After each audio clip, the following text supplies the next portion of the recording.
हमारे चैनल को सब्सक्राइब करें और बेल आइकन दबाएं।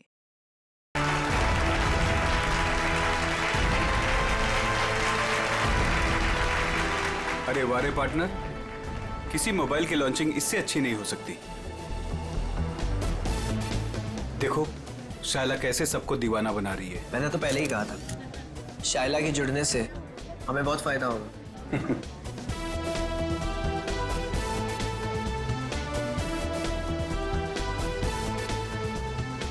Thank you, thank you, thank you.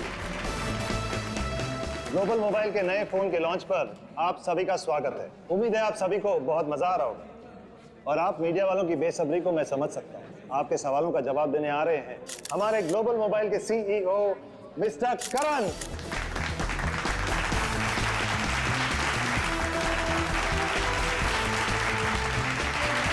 All the best. Thank you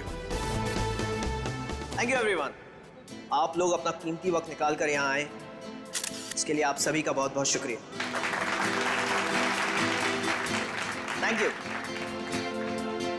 आज मैं बहुत खुश हूँ क्योंकि आज मैं आप सबको अपनी कंपनी का वो मोबाइल देने जा रहा हूँ जो आपकी रोजमर्रा की जिंदगी को और भी आसान कर देगा।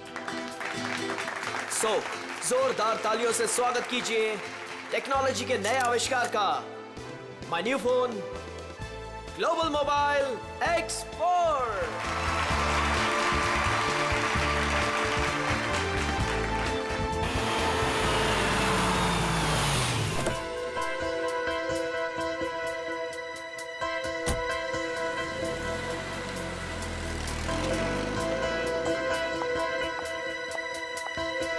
वेलकम मैडम, आइए आइए। फंक्शन कहाँ चल रहा है? हॉल नंबर 1 में। ओके। क्या ये बात सच है कि आपका मोबाइल बाकी मोबाइल की तुलना में बेहतरीन बैटरी लाइफ और परफॉर्मेंस देंगे? अभी जो हमने सॉफ्टवेयर का इस्तेमाल किया है वो बहुत ही एडवांस्ड है और ये हमारे फोन को एक नया करण करण करण करण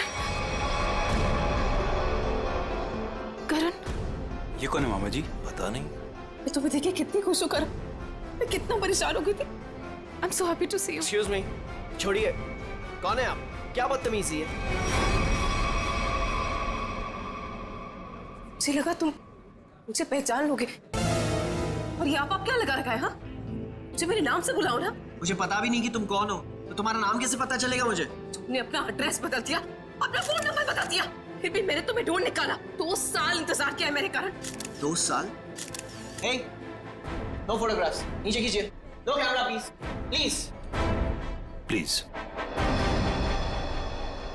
अब मैं समझा, तुम्हें जरूर किसी और मोबाइल कंपनी ने भेजा है हमारे इस फंक्शन को खराब करने के लिए, राइट? ये क्या कह रहे हो तुम? हाँ, सही कह रहा हूं मैं। इतनी घटिया हरकत करने के लिए कितने पैसे मिले थे? बस बहुत बोल दिया तुमने। हाँ, बहुत अपमान कर दिया तुमने मेरा। तुम्हें जानना है ना कि मैं कौन हूँ? हाँ। मैं तुम्हारी बीवी हूँ, राधिका। कुछ याद आया? बस बहुत हो गया। एक शब्द भी बोला ना, वरना सिक्योरिटी को बुला के तुम्हें धक्के मार के यहाँ से बाहर निकाल दूंगा मैं। सिक्योरिटी! धमकी किसको दे रहे हो तुम? हाँ, जिसको जाके बोलना है ना बोलो जाके। साथ फेर ली मैंने तुम्हारे साथ, शादी की है मैंने तुमसे। इनफ! बहुत बोल लिया यार तुमने। करण बेटा शांत हो जाओ। इस रिश्ते के बीच में अब और कोई नहीं आएगा। करण रुको।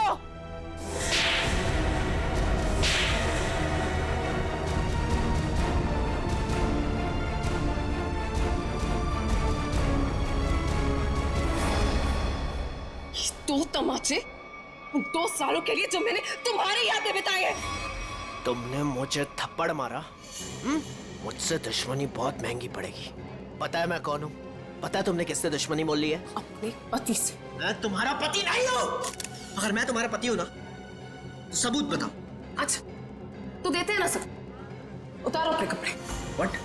तुम्हारी पीठ पे 2 काले तिल, और ये बात हमारी पत्नी के अलावा तो किसी और को नहीं पता होगी ना। उतारो। मिस्टर करण, क्या ये मैडम सच कह रहे हैं? क्या वाकई आपकी पीठ पे तिल है? देखिए, मैं आपके बेकार के सवाल का जवाब देना जरूरी नहीं समझता और मुझे अपने आप को साबित करने की कोई जरूरत नहीं है। You get it? और तुम जिसकी पत्नी हो ना, जाके उसके कपड़े उतरवाओ। Just stop! करण रोको! करण रुक जाओ, मुझसे बुरा कोई नहीं होगा फिर।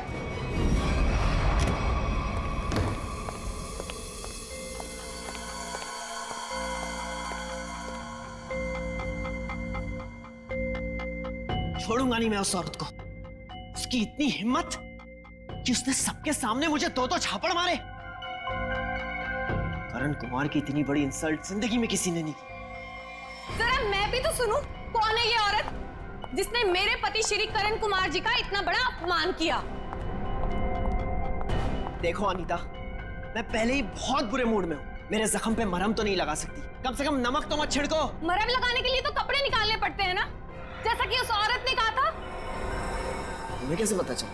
तुम्हारे जैसा पति हो ना, तो सोते वक्त भी आंखें खुली रखनी पड़ती है। क्या मतलब तुम्हारा? सच सच बताओ कि कौन है वो औरत? अगर वो तुम्हारी पत्नी है तो फिर मैं कौन हूँ? तुमने मेरे साथ धोखा किया। एक मिनट बंद करो ये सब तुम, और अपनी इल्जामों की गाड़ी पे जरा ब्रेक लगाओ। मैं उस औरत को जानता तक नहीं, कभी मिला नहीं उससे। वो झूठ बोल रही है। झूठ बोलने वाले इतने यकीन से झूठ नहीं बोलते हैं। चलो मान लिया वो तुम्हारी पत्नी नहीं है, लेकिन कुछ गड़बड़ की होगी तुमने। सच सच बताओ कि कौन है वो? क्या रिश्ता है तुम्हारा उस औरत के साथ? ये कैसी बातें कर रही हो तुम? मुझ पे शक कर रही हो? मुझ पे? मैं एक वफादार पति हूँ। हाँ पता है कितने वफादार हो तुम। अगर अपने झूठ का ज्यादा ढोल बजाया ना तो केस कर दूंगी तुम पे। पता है ना अदालत बेवफाई की क्या सजा देती है? बेवफाई? मैं कोई बेवफाई नहीं कर रहा हूँ। वो औरत अपने आप को राधिका कह रही है। राधिका? राधिका? क्यों? तुम्हारा जो खबरी था, जो इतना मिर्च मसाला लगा के तुम्हें इतनी सारी खबरें दे रहा था, उसने ये नहीं बताया कि वो औरत अपने आप को राधिका कह रही है। मगर वो राधिका कैसे हो सकती है? राधिका? वही तो मैं कह रहा हूँ, वो राधिका कैसे हो सकती है? तुम ही सोचो, राधिका को मरे हुए 2 साल हो गए और वो एक मरे हुए इंसान के बारे में इतना घटिया मजाक कर रही है। मैं उसे छोड़ूंगा नहीं। डैडी ने सही कहा था कि बेटा ये लड़का तुम्हारे लिए ठीक नहीं है। हाय मेरी तो जिंदगी बर्बाद हो गई। देखो, अब एक शब्द भी और बोला ना तो तुम्हें सीधा तुम्हारे डैडी के घर भेज दूंगा मैं। समझी तुम? देखो, एक मिनट, ऑफिस से फोन है, मुझे जाना होगा। हाँ मैं आ रहा हूं। करण रुको, करण सुनो, करण। आइए सासू माँ, चाहे मैं कितना भी चीख लूं चिल्ला लूं, पर आपके बेटे के कानों पर तो जू तक नहीं रेंगती है। अरे बहू, मैं तो दवाई खा के सो रही थी, तुम्हारे शोर से उठ गई। तो आपको अब मेरा गम शोर लगने लगा है। पता नहीं मैंने इस घर को अपना ससुराल क्यों बनाया। हुआ क्या है? और इतने गुस्से में करण कहाँ गया? जब आपका बेटा आए ना तो खुद ही अपने बेटे से पूछ लेना कि वो औरत कौन है। औरत? कौन सी औरत? अरे कोई बताएगा मुझे कि ये घर में हो क्या रहा है? छोड़ूंगी नहीं उस आदमी को। समझता क्या है अपने आप को? मेरे रूम का काट दो।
बहुत होशियार समझती है अपने आप को।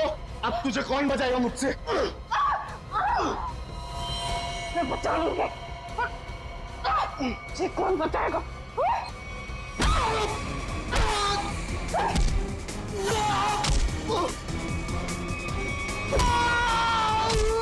किसने भेजा तुझे? हाँ? मेरे पति के दूसरे बीवी ने भेजा है ना? तुझे पता है नकली है, इसलिए मैं हूँ। तुझे तो पुलिस वाले बताएंगे हम, समझा?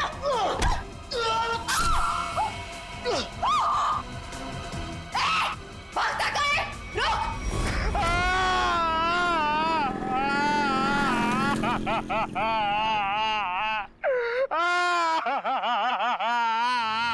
अबे पंकज, ये किस तरीके से रो रहा है? कम से कम रोने का तरीका तो सुरीला होना चाहिए, इतना बेसुरा नहीं। अरे मैं रो रहा हूँ, कोई रियाज नहीं कर रहा हूँ जो मुझे सुर ताल और ये सब सिखा रहे हो। देख, मैंने तुझे पहले ही कहा था मुझे कस के पकड़ना। तेरी लापरवाही की वजह से हम लोग ये गाड़ी से गिरे हैं, समझे? मेरी लापरवाही। खुद को बाइक चलाने आती नहीं है, मुझे गिरा दिया, मेरी टांग तोड़ दी और बोल रहे मेरी लापरवाही। कुछ नहीं हुआ तेरे टांग को। उठ जा, चल। सर, मैं आपको बता रहा हूँ, आज का दिन मेरा बहुत खराब जा रहा है, बहुत मनूस दिन है। आप भी मुझे पिकअप करने आ गए। सर, आज का दिन बहुत खराब है सर, आज बहुत बड़ी गड़बड़ होने वाली है। एक खतरनाक केस वेट कर रहा है ब्यूरो में। वाकई मैडम, आपकी हिम्मत की तारीफ करनी होगी। आप उस मुजरिम से बिल्कुल डरी नहीं और डट के सामना किया उसका। सब पुलिस रिकॉर्ड में आपको कुछ भी मिला उसके बारे में? जी नहीं, उसने इससे पहले कोई जुर्म नहीं किया था। और इसीलिए उस तक पहुंचने के लिए हमें आपसे कुछ सवाल करने होंगे। जी पूछिए। आप उसके बारे में कुछ और बता सकती हैं? नहीं सर, मुझे कुछ भी याद नहीं है, बल्कि मैंने वो होटल वालों से भी पूछा था, उन्होंने बोला कि उन्होंने किसी को आते जाते हुए नहीं देखा। अच्छा, आपको किसी पे शक है? एक ही तो इंसान है जिसको मेरी जिंदगी से ज्यादा मेरी मौत प्यारी है। कौन? वही मेरा पति करण। आपका पति? आपको पता है कितने सारे लोगों के बीच में उसने मेरी इंसल्ट की। उसने तो मुझे अपने बीवी मानने से भी इनकार कर दिया। पर आपको पता है सर, इसी बात का ना बदला लेने के लिए उसने वो गुंडा भेजा था मेरा गला दबाने के लिए। एक मिनट मैम, शुरू से बताइए कि ये आपके और आपके पति के बीच में तनाव किस वजह से है? आप मेरे साथ करण के घर पे चलिए, आपको सब कुछ पता चल जाएगा कि क्या हुआ था। नहीं राधिका, जब तक हम ना बुलाएं तुम गाड़ी में बैठे। मगर क्यों? प्लीज राधिका जी, आप बात को समझने की कोशिश कीजिए, हम आपको जल्दी ही अंदर बुलाएंगे। ठीक है, बैठती हूँ।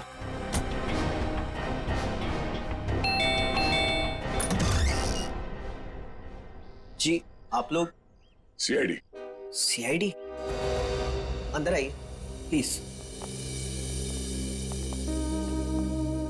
आइए बैठिए। ये आप लोग कहीं बाहर जाने वाले हैं क्या? नहीं, हम बस बाहर से आए ही थे, मगर बात क्या है? आपकी तारीफ? जी, ये मेरे मामा है, जतिन मामा, और मैं करण कुमार, इस घर का मालिक। क्या बात है ऑफिसर, आप लोग यहाँ ऐसे? मुझे थोड़ी घबराहट सी हो रही है। घबराने की कोई जरूरत नहीं। देखिए, हम लोग सिर्फ आपकी बीवी से कुछ पूछताछ कर रहे हैं। मेरी बीवी? वो तो ऊपर है। ऊपर है? वो तो नहीं, हम उनसे ऊपर ही चल के मिल लेते हैं आपकी श्रीमती जी से। आखिर बात क्या है ऑफिसर? अनीता ने आप लोगों को बुलाया? वो भी पता चल जाएगा, आइए। आइए।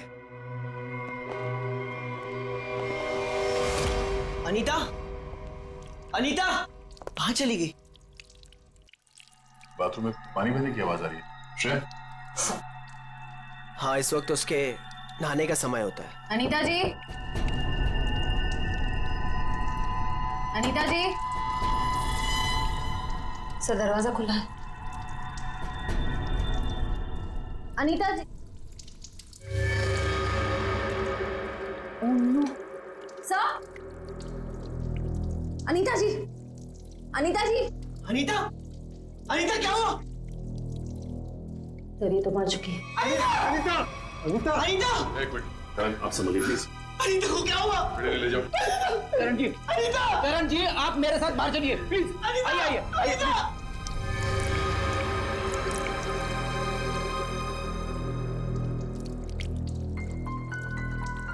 देखो मैं सुराग मिलता है क्या? यस। भगवान ने मेरे साथ बहुत बड़ा अन्याय किया है। मेरी अनीता को मुझसे छीन लिया।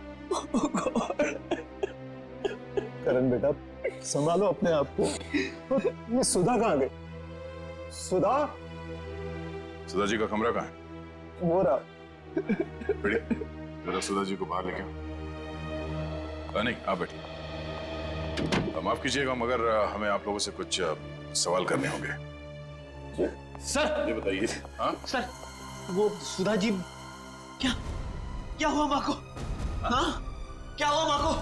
माँ माँ माँ माँ सुधा? माँ माँ माँ आंखें खोलो, कहीं माँ भी? नहीं, जिंदा है, नब्ज धीमी चल रही है। बेटी, एम्बुलेंस बुलाओ जल्दी। माँ, सचिन, माँ आंखें खोलो। माँ माँ माँ आंखें खोलो। इन दोनों का कहना है कि ये अभी भी घर आए हैं। पता लगाना होगा कि सच्चाई क्या है। दोनों को अलग अलग ले जाके पूछताछ करनी होगी। नाक और कान में खून है। शरीर पे कोई चाकू या कोई हथियार के निशान नहीं। मुझे लगता है नहाने से पहले इसने कुछ खाया पिया होगा और किसी ने इसके खाने में ही कुछ मिला दिया होगा। हाँ, कि बाथरूम में सब सामान जगह पर है, हाथापाई या मारामारी का कोई निशान नहीं। वही तो।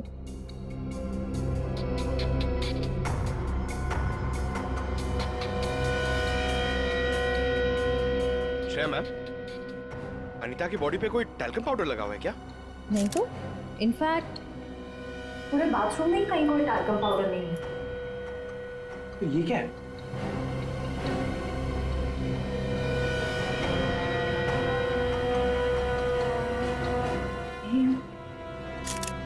कहीं अनीता की मौत का इस पाउडर से लेना देना तो नहीं? सर मैं भी अपनी माँ के साथ अस्पताल जाना चाहता हूँ सर। मुझे उनकी बहुत चिंता हो रही है, प्लीज सर मुझे जाने दीजिए। घबराइए नहीं, हमारा एक ऑफिसर गया आपकी माँ के साथ उनका ध्यान रखने के लिए। और एक बार ये तहकीकात पूरी हो जाए हमारी, उसके बाद आप भी जा सकते हैं हॉस्पिटल अपनी माँ से मिलने। सर आपको जो भी पूछना है आप पूछिए सर। यहाँ आपके घर में 4 लोग थे।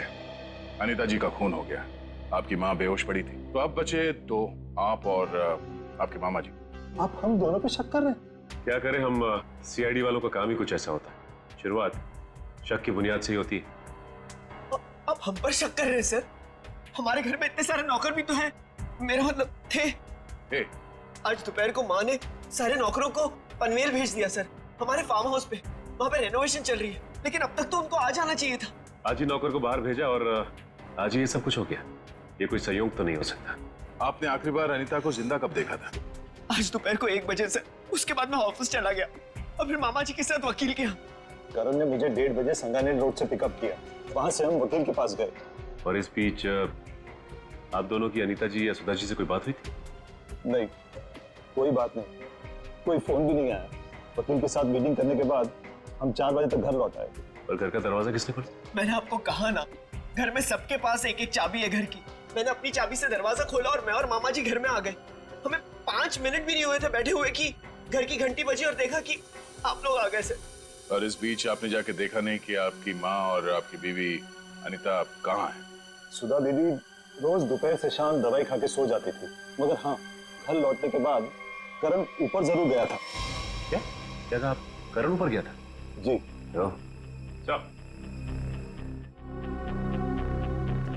जतिन जी का कहना है कि करण आते ही सबसे पहले ऊपर सीढ़ियों पे गया था। अच्छा, तो आपने मरने से पहले अपने बीवी को देखा होगा? जी नहीं। नहीं? तो ये मामा जी झूठ बोल रहे?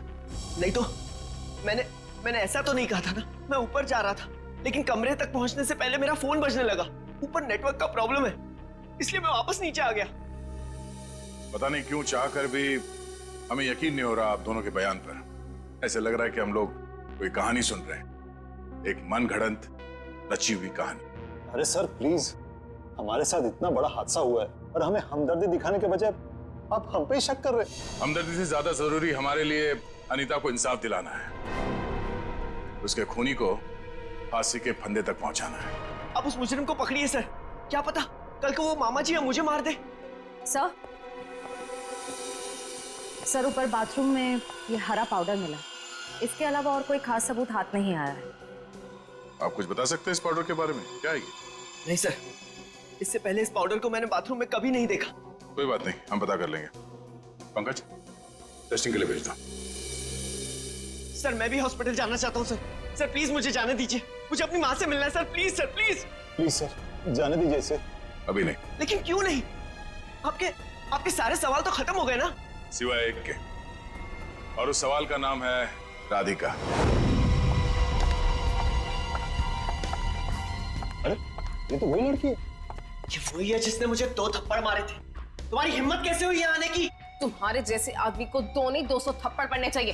गुंडा भेजा था ना तुमने मेरा गला दबाने के लिए। क्या बकवास कर रही हो तुम? सर मुझे लगता है यही वो है जिसने अनीता को मारा है। अब इसे गिरफ्तार कर लीजिए। मैं अनीता को क्यों मारूंगी? हाँ, मैं तुम्हारी पहली बीवी हूँ और तुम्हें पाने के लिए मुझे गुनाह करने की जरूरत नहीं है। एक मिनट, शांत हो जाइए। कौन सच बोल रहा है कौन झूठ अभी पता चल जाएगा। करण पहले तुम बोलो। ये मेरी बीवी राधिका नहीं है, क्योंकि मेरी बीवी राधिका वो है वहां जो उस तस्वीर में। सर आज से 2 साल पहले एक हादसे में राधिका गुजर गई। ये भला मेरी पत्नी कैसे हो सकती है? सर ये झूठ बोल रही है, ढोंग कर रही है ये। जब से ये मेरी जिंदगी में आई है ना, सब गलत हो रहा है, सब गलत हो रहा है। मेरी अनीता गुजर गई, मेरी माँ अस्पताल चली गई, और आज पहली बार ऐसा हुआ है कि हमारे घर में सीआईडी आई है। तुम्हारी बीवी अनीता को मैंने नहीं मारा है, और सासू माँ भी मेरी वजह से अस्पताल ले गई है, समझे तुम? क्या सासू माँ? Sir just look at her, कितना झूठ बोल रही है। एक मिनट करण। मैम, फोटो में जो ये लड़की है उसका चेहरा और आपका तो बिल्कुल अलग। कोई मेल नहीं खाता, जमीन आसमान का फर्क। सर अब मुझे 2 मिनट दीजिए, मैं साबित कर दूंगी कि ये फोटो वाली लड़की वही हूँ। ठीक है, साबित कीजिए। करण, तुम और मैं 2013 जुलाई में जयगढ़ गए थे ट्रैकिंग के लिए। तुम और मैं नहीं गए थे, मैं और मेरी पत्नी राधिका गए थे। लेकिन तुम्हें कैसे पता चला? उस वक्त एक हादसा हुआ था, एक लड़की की मौत हो गई थी पहाड़ से नीचे गिर के। वो लड़की मैं थी, राधिका तुम्हारी बीवी। तुम? मैं पहाड़ से नीचे गिर गई थी, तुमने तो मुझे ढूंढने तक की कोशिश नहीं की थी। ढूंढा था, करण ने खुद मुझे बताया था। जी, इन्होंने बोला और आपने मान लिया। सर मैंने अपनी पत्नी को ढूंढने की बहुत कोशिश की, दिन रात कोशिश की, लेकिन मुझे उसकी लाश तक नहीं मिली। कैसे मिलती तुम्हें उसकी लाश? हाँ, मैं मरी नहीं थी, मैं जिंदा थी और तुम्हारे सामने खड़ी हूँ। सर ये फिर से झूठ बोल रही है सर। एक मिनट, जब आप पहाड़ से गिरी तो फिर तो बच कैसे गई? क्योंकि कुछ सांसें बची थी मेरे अंदर। आपको पता है 2 साल लगे थे मेरी हड्डियां छोड़ने में, पूरा चेहरा खराब हो गया था मेरा। वो तो शुक्र है डॉक्टर पुनीत का जिन्होंने मुझे नया चेहरा दिया, लेकिन शादी को देखिए अभी तक मारने को तैयार नहीं कि मैं इसकी बीवी हूँ। सर झूठ बोल रही है, ये बेकार की कहानियां बना रही है, ढोंग कर रही है। क्यों झूठ बोल रही हो? क्या करूं मैं? कहां खींच के दिखाऊं कि मैं तुम्हारी बीवी हूं? तुम्हें जो करना जाके करो, जिससे पता करना जाके करो। मैं क्यों करूं? सच क्या है और झूठ कौन बोल रहा है वो भी सामने आ जाएगा।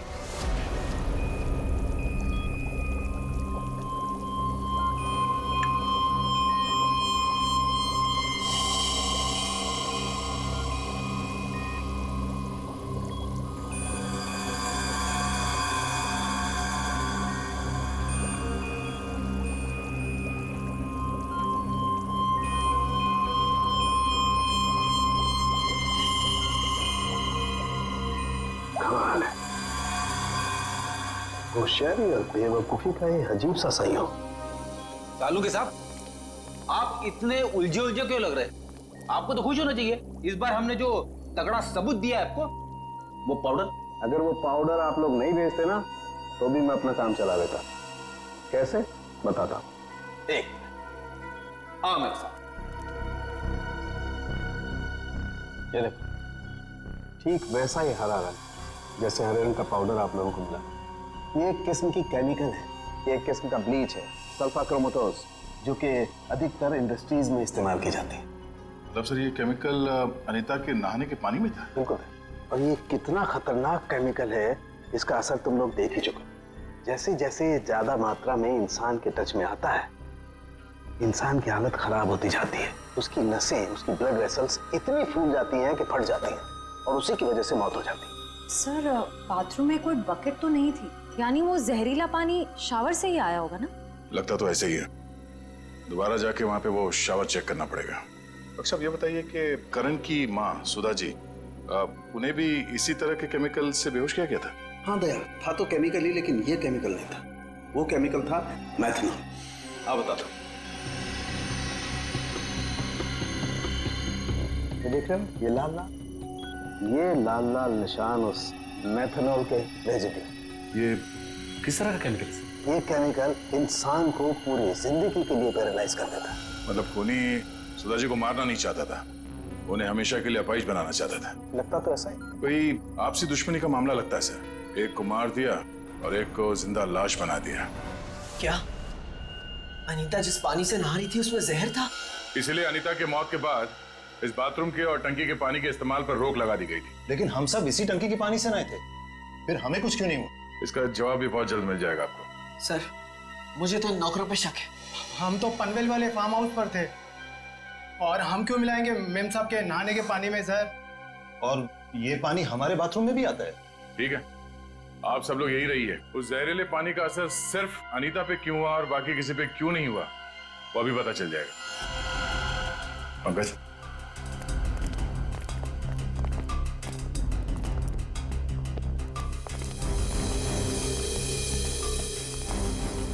बड़ी शावर को खोलो।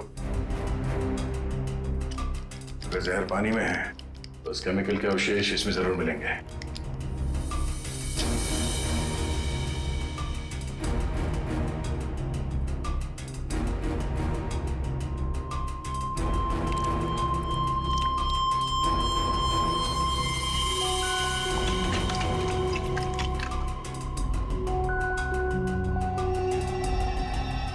ये देखो, ये क्लोरीन नहीं है, जहर है। पानी की टंकी में ही जहर है, यहाँ पर नहीं डाला गया।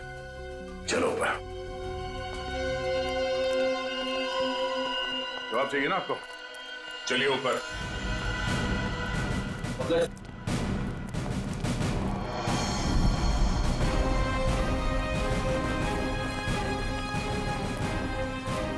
सर ये पानी की टंकी में जहर क्यों होगा?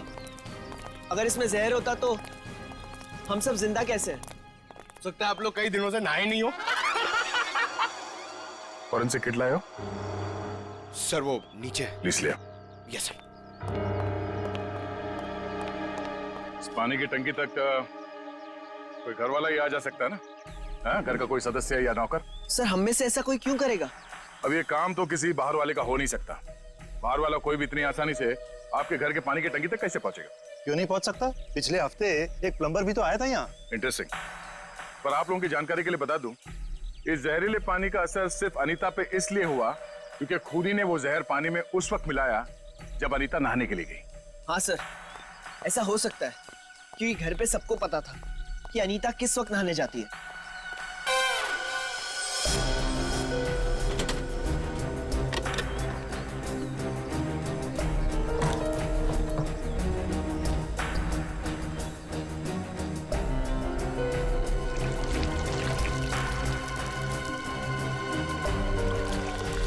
थैली यहाँ कैसे?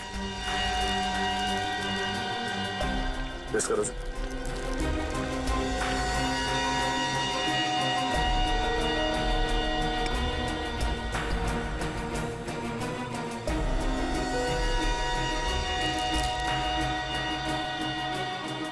सर हाँ? पानी में जहर है। क्या? पानी में जहर है?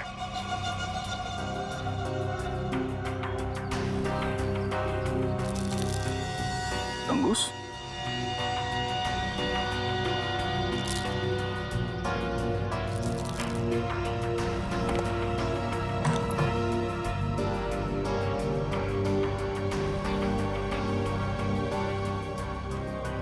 क्या कहा आपने?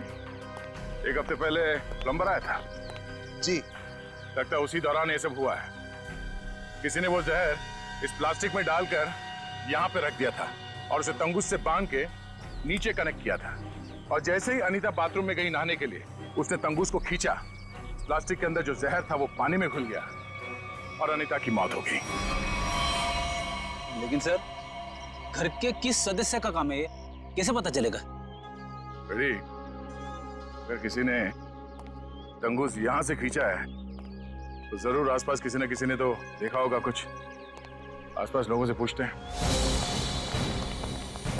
क्या आसपास किसी ऐसे आदमी से पूछना होगा जो घंटों एक ही जगह पे बैठा रहता है, जैसे कोई दुकानदार, फेरी वाला, कोई बिल्डिंग का वॉचमैन।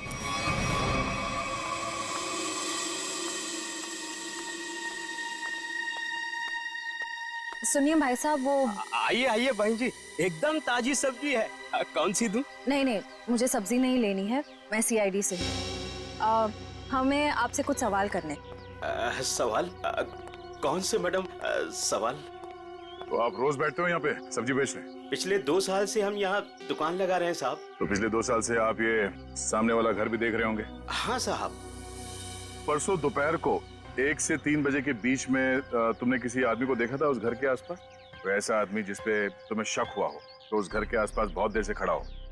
परसों साहब, हाँ, वो घर का जो नौकर है ना साहब, वो घर के बाहर बहुत देर तक खड़ा रहा साहब। वो दीवार से सट के किसी को फोन कर रहा था। हाँ, सामने आएगा तो पहचान लोगे ना? पहचान लेंगे। गुड। पंकज सर, तो मालूम है ना क्या करना है? हाँ सर, आज वो घर पे कपड़े धोने का टर्न मेरा है और जूनियर को मेरे कुत्ते को खाना भी खिलाना था और एक काम था सर वो यार। पंकज, तुम हमेशा से इतने इंटेलिजेंट थे क्या? मैं इस केस की बात कर रहा हूँ। अरे ये सर सॉरी, थोड़ा कंफ्यूज हो गया था सर। तो जाके उस घर से नौकरों को ले आओ। और हाँ, उन्हें क्या कहना है पता है ना, कि वो भी मुझे समझाना पड़ेगा। नहीं सर, पता है सर, मैं अभी लेके आता हूँ। सर, इसे अकेले क्यों भेज दिया? जरूर कुछ ना कुछ गड़बड़ करेगा ये। अच्छा, मोटर बाइक की एक्सीडेंट जैसी गड़बड़? आपको पता चल गया? सीआईडी में हूँ, बाहर की खबर रखने से पहले अंदर क्या हो रहा है ये जानना बहुत जरूरी। इसमें मेरी गलती नहीं थी, पंकज की थी। रेडी, अभी शिकायत विकायत करना बंद करो। अच्छा पंडित, वो भाजी वाला देख रहे हो? वो वहाँ? हाँ, जिसने आपके पीवी के नहाने के पानी में जहर डाला है, वो उसे पहचानता है क्या? चलो जल्दी इधर आओ। जरा पहचान, कौन है इनमें से? हाँ साहब, यही वो आदमी था साहब। तुम? अरे मुझे क्यों फंसा रहे हो? तुम्हें जरूर कोई धोखा हुआ है। कौनो धोखा नहीं हुआ साहब, ये है वो। नहीं साहब, मैं सही कह रहा हूँ साहब, सब मैं सच कह रहा हूँ साहब। देख प्रीतम, हम जानते हैं कि तूने खुद ये सब नहीं किया, मगर तूने किसी के कहने पे जरूर किया है। अगर तुम हमारे साथ कोऑपरेट नहीं करोगे तो शायद फंस जाओगे, है ना? बोल। बबलू प्लम्बर साहब, उसने 20,000 रुपए दिए थे। मैंने तो साहब तार खींच के केमिकल मिलाया था साहब, अनीता मैडम के नहाने के टाइम पर साहब, और कुछ नहीं साहब। जिस थाली में खाया उसी में छेद किया। 20,000 रुपए के लिए ईमान बेच दिया तुमने। गलती हो गई साहब, गलती हो गई साहब। मुझे सजा कानून देगा। अब ये बता, वो प्लम्बर बबलू कहाँ मिलेगा?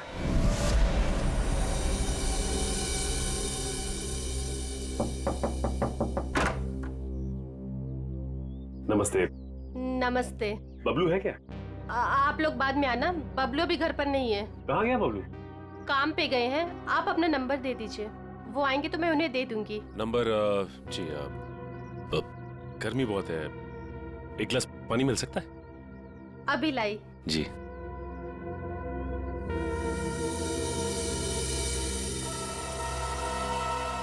ठीक है,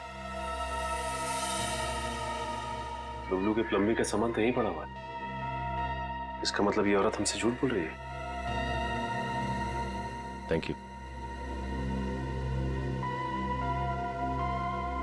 थैंक्स। चलते। पर आपने अपना नंबर नहीं दिया। हम लोग फिर आ जाएंगे। जी। Thank you. कितना गर्मी है इधर। ओह गॉड, किधर आ गई मैं? मुझे लग रहा है चक्कर आने वाला है मुझे। ओह गॉड। अरे भाई साहब सुनिए, ये बबलू किधर रहता है? बबलू प्लम्बर इधर रहते हैं। इधर? Okay thank you. Bablu, Bablu बाहर आ जाओ। देखो बाहर आ जाओ, वरना मुझे पुलिस को बताना पड़ेगा कि तुमने मेरा बेल्जियम का पाइप और जापान का नल का चोरी किया है। बबलू, बबलू। आप कौन हो मेम साहब, और इस तरह से शोर क्यों मचा रहे हो? अरे कैसे शोर नहीं मचाएगा? मेरे घर में बबलू ने डाका डाला है, डाका रॉबरी किया है। 1.5 लाख का पाइप चोरी किया है मेरा इटालियन मार्बल वाला बाथरूम से, एंड 2 लाख का जापान का नल का चोरी किया है। 2 लाख का नल का? इन अमीरों के पास कितने फालतू पैसे होते उड़ाने के लिए। देखो मेरा टाइम वेस्ट नहीं करो। बबलू, लास्ट वार्निंग दे रही हूँ तुम्हें, मैं पुलिस को फोन कर रही हूँ। बबलू। मैडम, आपको जरूर कोई गलतफहमी हुई है। मैंने जापान का नलका देखा ही नहीं, तो उसे चुराऊंगा कैसे? अब तो जापान के नलके की छोड़ और जेल के नलके की सोच। सीआईडी वालों ने मेरे साथ धोखा किया, मुझ पे झूठा इल्जाम लगाया। क्या करे, कभी कभी चूहों को बिल से निकालने के लिए सीआईडी को ऐसी चालबाजियां करनी पड़ती, समझा? अब बोल, अनीता को जहर क्यों दिया? जहर? पाउडर में जहर था? मुझे वाकई नहीं पता था। तुझे क्या लगा पानी के कीड़े मारने की दवा है वो? हा? पता नहीं साहब, मैंने इतना सोचा ही नहीं था। 50,000 रुपए मिल रहे थे, मैंने बिना दिमाग लगाए चुपचाप काम कर दिया। किसने दिए 50,000 रुपए तुझे? मुझे नहीं पता, एक फोन आया था होटल से। कौन से होटल से फोन आया था? Excuse me ma'am. Good afternoon sir. Good afternoon ma'am. हमारे होटल में आपका बहुत बहुत स्वागत है। अरे वाह, इतने प्यार से हमारा स्वागत किया। जनरली सीआईडी को देख के तो लोग मायूस हो जाते हैं। सीआईडी? क्या बात है सर? इसे पहचानती हैं आप? नहीं पहचानती। क्या बात, मतलब आपने कभी देखा ही नहीं है? याद तो नहीं आ रहा है। ठीक है, हम आपको याद दिला देते हैं। बबलू नाम है इसका। पिछले हफ्ते यहाँ इस होटल से एक पैकेट लेने आया था, आप ही के होटल में किसी गेस्ट से। कौन सा गेस्ट था सर? अगर ये सब कुछ हमें पता होता तो यहाँ क्यों आते? एक्चुअली यहाँ हर रोज बहुत गेस्ट आते हैं, और पिछले हफ्ते यहाँ कौन कौन रुका था ये कैसे याद रहेगा? हाँ, ये बात तो है। पर आपके पास कोई रजिस्टर, कोई रिकॉर्ड्स के लिए आपके मेहमानों के या जो लोग उनसे मिलने आते हैं रखते होंगे ना, तो आप जरा उसमें चेक कीजिए और बताइए ये बबलू किससे मिलने आया था। हाँ सर, मैं चेक कर लेती हूँ। प्लीज।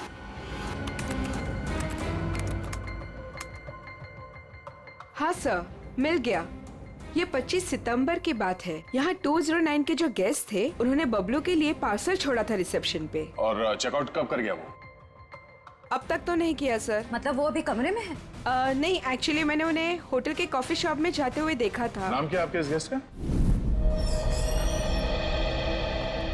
जरा देखो कहाँ है वो। ये देखिए सर, ये रहा। मिस्टर करण, आप यहाँ? ये सवाल तो मैं भी आप लोगों से पूछ सकता हूँ। हाँ, ये बात तो है, ये सवाल आप भी कर सकते हैं, मगर चूंकि सवाल हमने पहले किया है तो आप जवाब दीजिए। वो मुझे यहाँ का ऑमलेट और कॉफी बहुत पसंद है, इसलिए थोड़ी पेट पूजा करने आ गया था। अरे वाह, तुम मेरे लिए भी बोल दीजिए। सर, मेरे पेट में चूहे दौड़ रहे हैं।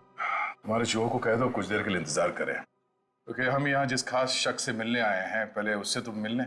खास शख्स कौन है? आओ मिला दो। आजा। नमस्ते, कैसी हैं? आप लोग यहाँ? हाँ हाँ, नमस्ते इनसे भी कहिए, करण जी हैं। सर, आप क्यों मुझे फंसा रहे हैं? मैं बस यहाँ सेटलमेंट करने आया था। अभी तो आप कह रहे थे कि आप ऑमलेट खाने आए थे। ऑमलेट तो बस एक बहाना था। सबसे पहले ये मेरी पत्नी राधिका है ही नहीं, तो मैं चाहता था कि कुछ पैसे देकर मामले को यहीं रफा दफा कर दूं, बस। वैसे आपकी जानकारी के लिए बता दूं कि पिछले कुछ दिनों में आपकी जिंदगी में जो कुछ भी हो रहा है वो इन्हीं की मेहरबानी है। सब मेरी जिस जयगढ़ इलाके में आपकी राधिका का एक्सीडेंट हुआ था, वहाँ के सभी प्लास्टिक सर्जन से बात हो गई है हमारी। क्या सच कह रही? यही तुम्हारी असली बीवी है? I can't believe it. यकीन हुआ तुम्हें कि मैं ही राधिका? यकीन तो हमें भी हो गया कि अनीता का खून, हमारे पास मदद के लिए आने का वो ड्रामा और सुधा जी के ऊपर हमला, ये सब तुम्हारी दिमाग की उपज है।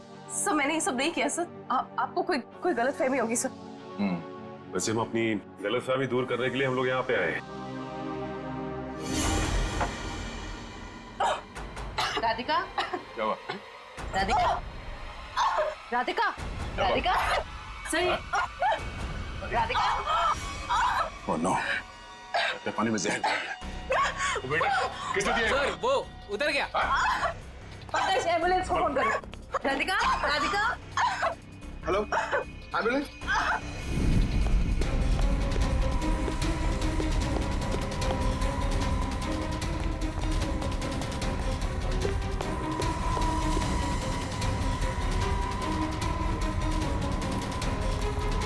और कहाँ भाग हो गया?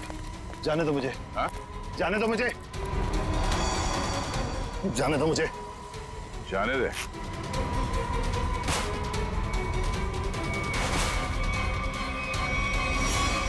अम्मा जी, आप? तुझे छोड़ दे? हाँ? अब बोल, क्यों किया तूने ये सब? 2 साल पहले मैंने करण को राजी किया था कि वो राधिका को पहाड़ से धक्का दे दे। बुद्धि भ्रष्ट हो गई थी मेरी, दिमाग खराब हो गया था जो मैंने आपकी बात सुन ली। आगे बताओ, सुधा जी के इस हालत के जिम्मेदार तुम ही हो ना? सुधा के खाने में मैंने ही गड़बड़ की थी। और राधिका जब पहाड़ से नीचे गिरने के बाद भी नहीं मरी तो तुमने इसके दिमाग में जहर घोला। हाँ, राधिका को मोहरा बना के करण और सुधा के खिलाफ इस्तेमाल किया मैंने, और राधिका के नाम से ही बबलू के हाथों अनीता की पानी की टंकी में जहर मिलवाया था मैंने। अब ये भी बता दो कि ये सब नेक काम तुमने किस लिए किए? बदला लेना चाहता था मैं। किससे? अपनी चचेरी बहन सुधा से। 1000 लालची आदमी मरे होंगे तब जाके सुधा का जन्म हुआ होगा। शुरू से ही उसकी नजर मेरे पैसों पर थी। मेरे भोले भाले माँ बाप को बेवकूफ बनाकर उसने हमारी पूरी जायदाद पर कब्जा कर लिया था। एक एक पैसे के लिए मोहताज बना दिया था उसने मुझे। सिर्फ इतना ही नहीं, मेरे बच्चे को भी अस्पताल में मार दिया था उसने ताकि सब कुछ करण का ही बना रहे। माना कि सुधा ने बहुत गलत किया तुम्हारे साथ, अगर उसके लिए तुमने जो रास्ता चुना है वो भी सही नहीं है। बदले की भावना ने मेरे ज़मीर को अंधा बना दिया था। मेरा तो सिर्फ एक ही मकसद था, इस परिवार का नामो निशान मिटा देना। मामा जी, मैं कभी सपने में भी नहीं सोच सकता था कि आपके दिल में इतना जहर होगा। जब दिल में जहर भरा होता है तो उसका अंजाम भी जहरीला ही होता है। सुधा ने जो किया उसकी सजा तो तुमने उसे दे दी। अब करण और तुम्हारा इंसाफ अदालत करेगी। For more updates, subscribe to our channel, click the show links and enjoy watching the videos.